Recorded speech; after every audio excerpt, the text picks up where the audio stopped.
सबसे पहले तो मैं हमारे शास्त्रा उसी प्रकार उनका अनुशासन और इस अनुशासन में अनुशासित हो रहे सभी आर्यष्टाओं को वंदन करता हूँ। मेरे उपजय जिनके घर इस बुद्ध शासन में संपदा प्राप्त उन्हें वंदन और मेरे सभी आचार्य कल्याण मित्रों के प्रति मंगल कामना करता हूँ। हमारे एक शिष्य ने बड़ा प्यारा प्रश्न पूछा हमसे कि संखार और संज्ञा इसमें क्या अंतर है। तो मैं इसे सरल शब्दों में समझाने का प्रयास करूंगा, जो कि सबसे कठिन काम है, क्योंकि मुझसे तो कोई बात सरलता से समझाना वाला निर्जीव बड़ा कठिन होता है, विशेषतः अभिधम में। और यही भी कारण है कि मैं जल्दी शुरू नहीं कर रहा अभिधम में पढ़ाना, क्योंकि मैं सोच रहा हूँ कि उसको बहुत डेप्थ में और सिंप्लीफाइड मैनर में विद एग्जांपल्स एक कोर्स पैटर्न में समझाऊं। ऐसा नहीं कि थोड़ा सा पढ़ा दिया और फिर रुक गया, क्योंकि ये कई बार अभिधम में अक्सर ज्यादा लोग चित्त चैतसिक तक ही पढ़ाते हैं, पर अभिधम में उसके अलावा बहुत कुछ है। तो जब हम संज्ञा की बात करते हैं, जब हम संखारा की बात करते हैं, तो हम एक साधारण धर्म की बात नहीं कर, विशेष प्रकार से धर्म को समझने का प्रयास कर रहे हैं। और ये उस व्यक्ति को समझने में बड़ा कठिन होता है जो व्यक्ति ने कभी इसमें अगर अंतर नहीं कर पाया कि ये तो मैं प्रतिक्रिया दे रहा हूँ, अपनी प्रतिक्रिया और विचारों में जो अंतर कर पाता है वो संज्ञा और संखार में अंतर कर पाएंगे। क्योंकि संज्ञा, संखार और विज्ञान और वेदना, ये चार है, ये चार अरूप स्कंद है। अर्थात ये नाम के नाम से जाने जाते हैं, इन्हें नाम कहा जाता है, जिसे हम और सरल भाषा में कहें तो चित्त कहते हैं। तो चित्त के जो चारों घटक है, वेदना, संज्ञा, संस्कार और विज्ञान, ये चार ऐसे एक के बाद एक नहीं है ना। ऐसा पहले वेदना, फिर संज्ञा, फिर संस्कार, फिर विज्ञान, ऐसा नहीं है। ये चार एक साथ है ना। ये एक दूसरे पे आधारित है, एक दूसरे के सहारे से भी उठते हैं, तो एक साथ भी उठते हैं। बहुत इतना बारीक काम होता है, ये इतना बारीक काम होता है कि इनको देखना बहुत कठिन है। बिल्डिंग प्रश्न में भी कहा गया है कि ये तो ऐसी बात होगी कि आपने सब्जी में कैसा हो गया, यूती डाल दिया, गरम मसाला डाल दिया, ठंडा मसाला डाल दिया, सारे मसाले डाल दिया आपने, धनिया पाउडर में क्या ना क्या। अब वो पाउडर डालने के बाद वो सब मिक्स होने के बाद कहा जा रहा है कि उसमें से ये हीरोती अलग निकालो, धनिया पाउडर अलग निकालो, पहचानो उस पर रस्से में, रस्सा बना जो करी बनती है ना, उस करी में अब पहचानो कि हीरोती क्या है, गरम मसाला कौन सा है ना, धनिया पाउडर कौन सा है, जीरा पाउडर कौन सा है, ये सब उसमें पहचानो। वैसा देखना मतलब संज्ञा, संस्कार, विज्ञान को देखना है। और हम जो, हमें तो भगवान ने बताया है कि देखो ये संज्ञा है, ये संस्कार है। भगवान ने बताया कि संज्ञा को कैसे पहचानते हैं, उसके लक्षण क्या है, उसका पदस्थान क्या है। भगवान ने बता के गए कि देखो ये संज्ञा, इसलिए हम देख पा रहे हैं। अगर भगवान ने बताया नहीं होता कि ये देखो ये संज्ञा बोलते हैं, ये संज्ञा ऐसे उत्पन्न होती है, संज्ञा इस प्रकार की होती है, तो हम पहचान नहीं पाते। तो भगवान की शिक्षा भी इसके कारण से हम इतना जान पा रहे हैं। तो इसलिए भी कि इसलिए भी क्या होता है कि अनंत परिसंविदा मत प्राप्त कर पाता, पर पच्चीस बुद्ध नहीं प्राप्त कर पाता, क्योंकि पच्चीस बुद्धों को बताने वाला कोई रहता नहीं। तो उसने खुद के समझ के आधार पर, अनुभव के आधार पर समझा होता है, इसलिए उसे वो किसी को बता भी नहीं सकता। पर वही, क्योंकि अनंत को भगवान द्वारा ज्ञान मिला है, भगवान द्वारा बताया उनको कि देखो बेटा ये इस प्रकार संज्ञा पहचानते, इस प्रकार संखार पहचानते, इसलिए फिर वो अनंत भी किसी और को समझा पाता है, इसलिए वो खुद भी परिसंविदा मत प्राप्त कर पाता है। तो ये सरल बात नहीं है ना। क्योंकि जब आप वेदना, जब आपको अनुभव होती है, तो उसी सन वहां संज्ञा भी है, वहां संखार भी है, वहां विज्ञान भी है। पर हम पहले वेदना जानते हैं, फिर वेदना जानने के बाद हम उसका संज्ञान करते हैं, है ना। फिर संखार जो अपने बने हुए उसको पहचानते हुए उसको रोकने की कोशिश करते हैं। तो इतना सब एक के बाद एक हम देखते हैं और समय लगता है, जबकि ऐसा नहीं है। जिस क्षण आपको वेदना अनुभव हुई उसी क्षण वह संज्ञा भी थी, उस क्षण वहां संखार भी थे, और चित्त तो था ही, विज्ञान तो था ही, तभी तो आपको वेदना अनुभव हुई ना, तभी तो वेदना ऊपर उठी, वेदना उभरी। तो अभी वेदना जहाँ पे थी वहां संज्ञा, संज्ञा भी थी, संखार भी था, और विज्ञान भी था। पर क्योंकि वेदना प्रभावशाली थी, इसलिए वेदना के आड़ में बाकी सब छूट गई।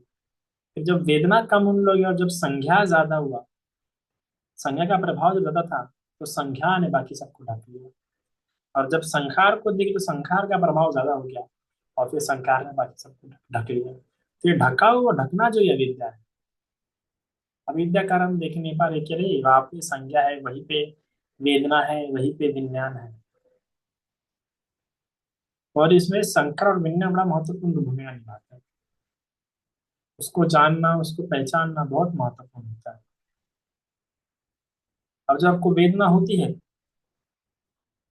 विशेषतः यहाँ पे ज्यादातर विपश्यना करने वाले और गोयनका जी के लिनेज में मेडिटेशन करने वाले, तो उनको पता है, जो समझ जाओ वेदना हुई, ये वेदना है, वेदना मतलब से दुखद वेदना ही नहीं, इसलिए संवेदना कहते हैं। चलो गुरु जी सबसे ठीक कहते हैं कि संवेदना हो मतलब अब ये जो है ये स्पर्श है, ठीक है ना, मैं स्पर्श कर रहा हूँ, स्पर्श होते बराबर मुझे कुछ तो भी अनुभव हुआ, है ना।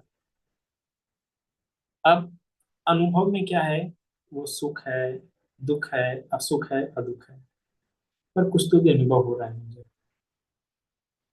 अनुभव होने के साथ मैं उसे जान भी रहा हूँ, किस रूप में जान रहा हूँ वो मेरा संज्ञा है। अब क्योंकि ये हाथ मेरा है, तो मुझे जब ये टच हो रहा है तो मुझे उसी समय यही पता है, जिस क्षण मुझे टच हुआ उस क्षण मुझे भी पता हुआ कि मेरा ही हाथ है, जब मैंने टच किया, है ना। देखो संज्ञा है वहां पे, तो मैंने जो जाना कि ये मेरा हाथ है, ये मैंने संज्ञा द्वारा जाना कि ये मेरा हाथ है। जाना वेदना, जो अनुभव हुई वो वेदना हुई वहां पे। और जो जाना कि ये मेरा हाथ है, ये संज्ञा द्वारा जाना। और मैंने इस हाथ के प्रति कोई प्रतिक्रिया नहीं दी, तो प्रतिक्रिया ना देना भी संस्कार है मेरा दरअसल, क्योंकि इसके प्रति मेरे कुछ संज्ञा बने हुए हैं। और संस्कार ऐसे निर्माण नहीं है कि तुरंत मैं रिएक्शन दे दूं, है ना। वही अगर कोई अजनबी व्यक्ति आकर मुझे हाथ मारे यहाँ पे, तब तुरंत ऐसा मारे या उसको चाकू गाड़े यहाँ पे, तुरंत मेरा क्या हो जाएगा, हाथ पीछे हो जाएगा। तो वो क्या, मैंने जाना खतरा है, तुरंत मैंने रिएक्शन भी दिया। तो जो रिएक्शन था वो मेरा क्या था, संकार था। और जो मैंने जाना कि बाबा मुझे मारने आ रहा है, मुझे खतरा है, मुझे मार रहा है, ये मेरी क्या थी, संज्ञा थी। और भी बहुत बारीक व्यक्ति अनुभव कर सकता है, बहुत ज्यादा बारीक। उदाहरणतः जब आप काया को अपनी देख रहे हैं, है ना, जब आप एक काया मतलब श्वास का उदाहरण लीजिए, और जब आप अपनी श्वास को जान रहे हैं, तो लंबी श्वास को जान रहे हैं। अब लंबी श्वास जानते जानते कभी कभार आप वो डर जाते हैं, भय अनुभव करते हैं, या अचानक से पता नहीं लगता कि क्या हो रहा है, श्वास लेते लेते, है ना, या कभी भय की स्थिति में होते हैं। तो भय की स्थिति में होते हैं हम क्या करते हैं, तो ये सिखाया गया हम लोगों को कि चलो श्वास लो। जब भय की स्थिति में आप श्वास ले रहे होते हैं, तो हम क्या कर रहे होते हैं कि हम श्वास ले रहे होते हैं, दरअसल हम भय को ही देख रहे होते हैं, हम भय को ही नोटिस कर रहे होते हैं, क्योंकि हमारे तरफ संस्कार वैसे बनेंगे रिएक्शन के।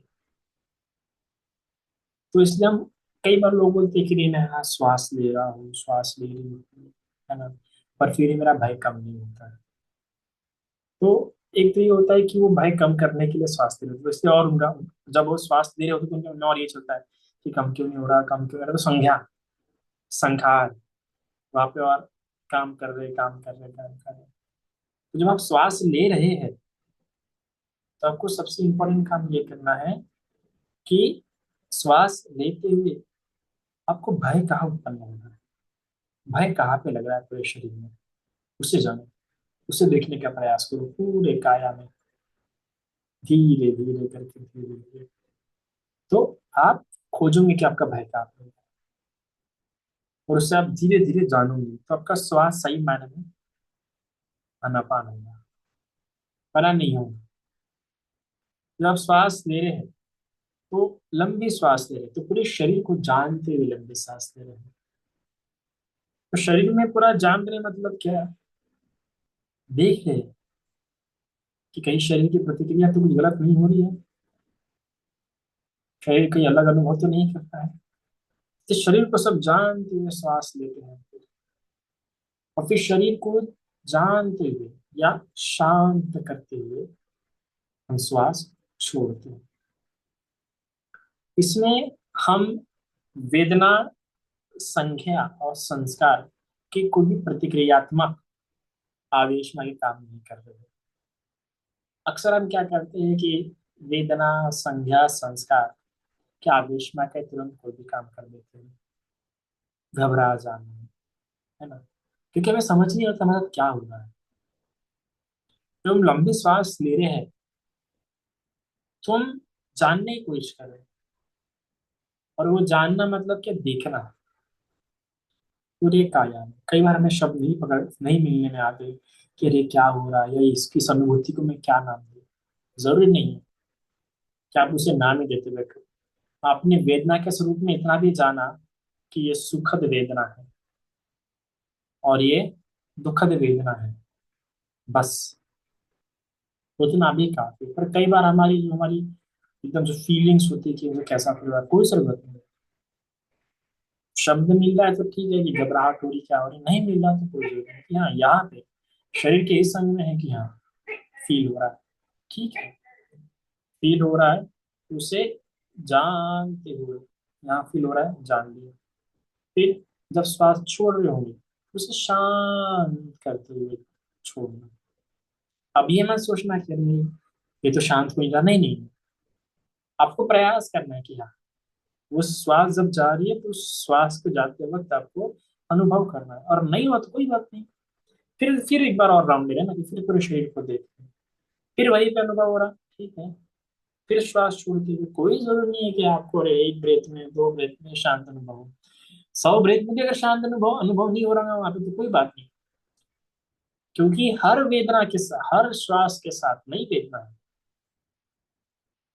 आपको याद रखना चाहिए कि वही दर्द नहीं है जो है टिका हुआ, नहीं, हर श्वास में एक नई वेदना देख रहे हैं, और हर श्वास भी, हर छोड़ती हुई श्वास से तो वेदना भी छूट रही है, क्योंकि क्षण प्रति क्षण इस शरीर में हर चीज परिवर्तित हो रही है। तो जब आपने जानते हुए अपनी वेदना को, चाहे गर्दन में हो, कंधे पे हो, तो जब जानते हुए जब आपने उसको अनुभव किया कि हाँ यहाँ पे वेदना हो रही है, दुखद वेदना हो रही है, फिर उस तरह उस दुखद वेदना को जानते हुए, शांत करते हुए छोड़ना भी है। तो इसमें आप सिर्फ जानते हैं संस्कारों को भी, संज्ञा को भी। संज्ञा आपकी इस प्रकार की है कि हाँ जा रहा है ये, संखार आपके कोई प्रतिक्रियात्मक संस्कार नहीं है उसके प्रति, बस उसी दुख के संस्कार को देख रहे हैं कि उभर के आया।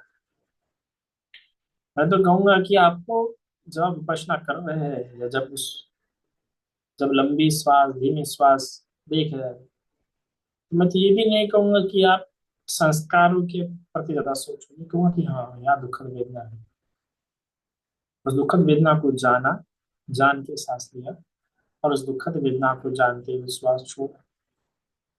श्वास भी है वही, है ना, श्वास की जा रही है क्या, नहीं, श्वास है तो जीवन है, और श्वास है तो जीवन भी सुरक्षित है। अगर श्वास नहीं होती है तो चिंता की बात होती है ना, दर्द कितना भी हो पर श्वास तो है, तो भी चिंता किस बात की। लंबी श्वास ले पा रहा हूँ, उसी श्वास को आराम से शांत करते हुए छोड़ पा रहा हूँ, तो फिर चिंता किस बात की, कोई चिंता नहीं है। चिंता वहां पे उत्पन्न होती है जहाँ पे संज्ञान होना शुरू होता है, परसीव करना शुरू करते हैं कि नहीं नहीं, मुझे कुछ हो तो नहीं जाएगा, नहीं नहीं, मुझे रोग तो नहीं हो जाएगा, मैं मर तो जब नहीं जाऊंगा, मैं पीड़ित तो नहीं हो जाऊंगा, मुझे छोड़ तो नहीं देंगे, कितना पैसा लगेगा, मैं कहाँ से लाऊंगा ये पैसा। ऐसा नहीं सोचना है आपको। सोच रहा है मतलब मैं संज्ञान कर रहा हूँ, परसीव कर रहा हूँ, चिट्ठी बना रहा हूँ, ये संज्ञा है। और वेदना के प्रति इतनी सारी संज्ञाएं नहीं, क्यों इतने इतने प्रकार से क्यों जान रहा हूँ मैं इस प्रकार से। कोई जानने की जरूरत नहीं है। क्यों ना मैं धर्म के इससे जानूं, धर्म के हिसाब से संज्ञा करूं कि अरे विराग संज्ञा, निरोध संज्ञा, ये भी हट जाएगा। क्यों मैं इसको उस प्रकार से संज्ञान करूं जिससे मुझे और व्याकुलता हो, वेदना ही तो है। और कोई हिस्सा कट के गिर गया तो भी मेरी मृत्यु नहीं होगी, और मृत्यु हो भी गई तो भी सत्कर्म है। वैसे ये तो सब जाना ही नहीं, अगर ये सब जाना पड़ रहा है तो हम संज्ञा में ही फंसे अभी तक, हम और संज्ञा नहीं कर रहे। जहाँ पे विचार, उस दुख के प्रति विचार हावी हो रहा है, आपको सुनाना ही संज्ञा है। आपको अलग अलग प्रकार के विचार आ रहे तो ये समझना आपकी संज्ञा है। सोचना ही नहीं, आपको सिर्फ वेदना को देखने में सोच, जब भी लग रहा हो किसी भी दुखद वेदना के प्रति बहुत सोचो तो नहीं नहीं, विचार नहीं करना है, सिर्फ वेदना को देखना है।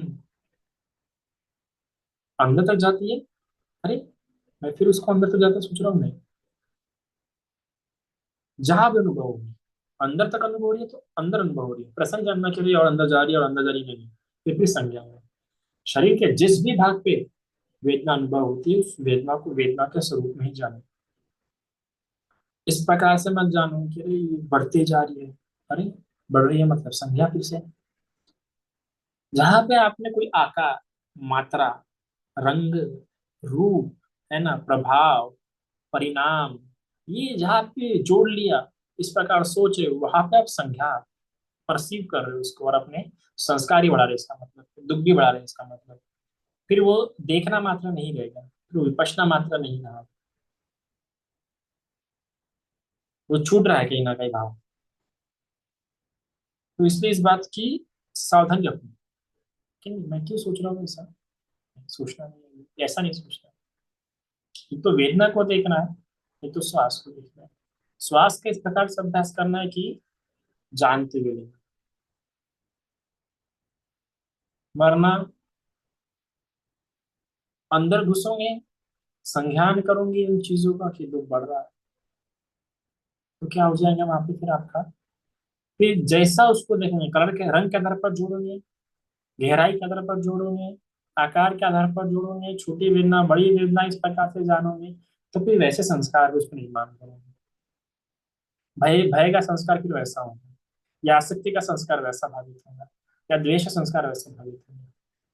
जैसा संज्ञान करोगे उस चीज को, जैसा परसीव करोगे, जैसा उसको नाम दोगे, जिस रूप में उसको जानोगे, किस रूप में जान रहे हो मतलब संज्ञा, किस रंग में जान रहे हो मतलब संज्ञा, गहराई में जानने का, किसी आकार में जानने का प्रयास कर रहे हो मतलब संज्ञा, है ना, छोटे या बड़े इस रूप में जानने का प्रयास कर रहे हो मतलब संज्ञा, गहरी या हल्की इस रूप में जानने का प्रयास कर रहे हो मतलब संज्ञा, ये सब संज्ञा है। और फिर जैसे संज्ञा रहेंगे या संस्कार रहेंगे, है ना। गहरी, अरे बहुत गहरी हो रही है, बहुत गहरी हो रही है, दुखद वेदना, तो फिर भय भी वैसे ही गहराता जाएगा। जितनी संज्ञा गहरी होगी उसको लेके, संस्कार भी उतना गहरा होगा। जितना हल्का उसको लेके, ठीक है ना, तो आपका संस्कार भी उसको लेके वैसा ही रहेगा। इसलिए संज्ञा और संस्कारों का बहुत ही मिला जुला होता है, उनको आप देख नहीं सकते। संज्ञा जैसे बढ़ रही है आपका, वैसे संस्कार भी वैसा ही बढ़ रहा होगा। जैसे आपका चरित्र होगा, मतलब चर्या होंगी, वैसा ही संस्कार उस समय वहां काम करेगा। किसी की आसक्ति में चर्या होगी तो उसकी संज्ञा के साथ आसक्ति गहरी होगी। किसी का द्वेष में चर्या होंगी तो उससे जब संज्ञा द्वेष में हो रही होगी तो क्या हो रहा होगा उसका, वहां पे संस्कार भी द्वेष वाले होंगे, है ना? उदाहरण के लिए, उसने मुझे मारा, वेदना यहाँ पे हो रही है ना, और हमने इस वेदना को उस रूप के साथ जोड़ लिया है कि उसने मुझे मारा। तो वेदना को नहीं देख रहे, हम किसको देख रहे हैं, रूप को देख रहे हैं। रूप देख रहे हैं मतलब संज्ञा कर रहे हैं। अब पूरा ध्यान कहाँ पे आ गया? संज्ञा पे। अब जितना उस रूप के प्रति, मतलब उस संज्ञा के प्रति जितना जैसा मन होगा, जितना गहरा होगा, वैसा उसका संस्कार। अभी अगर उस व्यक्ति का द्वेष वाला होगा, ये मेरा शत्रु है, इसने मुझे मारा ना, तो उस संस्कार भी आप द्वेष वाला ही करेंगे कि मैं भी इसे मारूंगा। जितना उसको जानेंगे, जितना उसके द्वेष निर्माण, जितना उसका संज्ञान करेंगे, जितना गहरा जाते रहेंगे उसमें, उतना उसका द्वेष निर्माण होगा।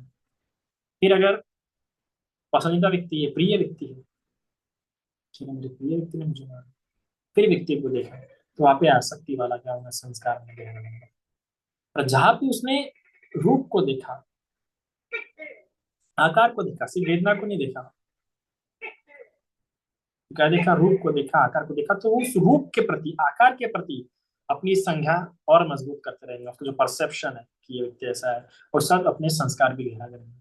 इसके अलावा हम उसी अगर अपनी वेदना को देखते हैं कि यहाँ पे तीखी वेदना हो रही है, थप्पड़ मारो तो तीखा लगेगा भी, जैसा उसका हाथ रहेगा वैसा लगेगा।